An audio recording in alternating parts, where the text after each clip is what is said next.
আমার 14 Pro Max এর ব্যাকশেলটি ভেঙে গেছিল। পরে আমি অন্য একটি শপ থেকে ব্যাকশেল লাগিয়েছিলাম, তারা আমাকে অরিজিনাল বলে একটি মার্কেট কপি ব্যাকশেল লাগিয়ে দিয়েছিল। তো আমাকে আমার এক বন্ধু আইফিক্স ফার্স্টের সাজেশন করছিল, এখানে তার ভাইয়ের সাথে কথা বলে অরিজিনাল একটি বডি সম্পূর্ণ লাগিয়ে নিয়েছে। তাদের কাজে আমি সন্তুষ্ট। ধন্যবাদ।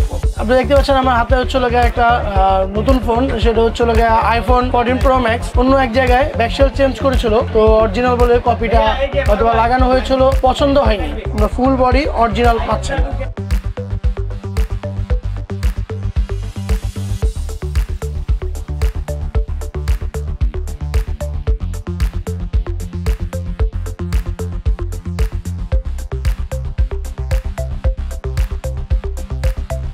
তো আপনারা যে কোনো ফোন নিয়ে আমাদের আইফিক্স ফার্স্টে আসতে পারবেন। স্যামসাং হোক, আইফোন হোক, এবং রিয়েলমি অথবা ওপো অথবা MI, OnePlus, যে কোনো সেটই হোক না কেন আপনারা আমার আইফিক্স ফার্স্টে আসতে পারবেন। 262 নাম্বার শপ। আমার নাম হচ্ছে শান্ত।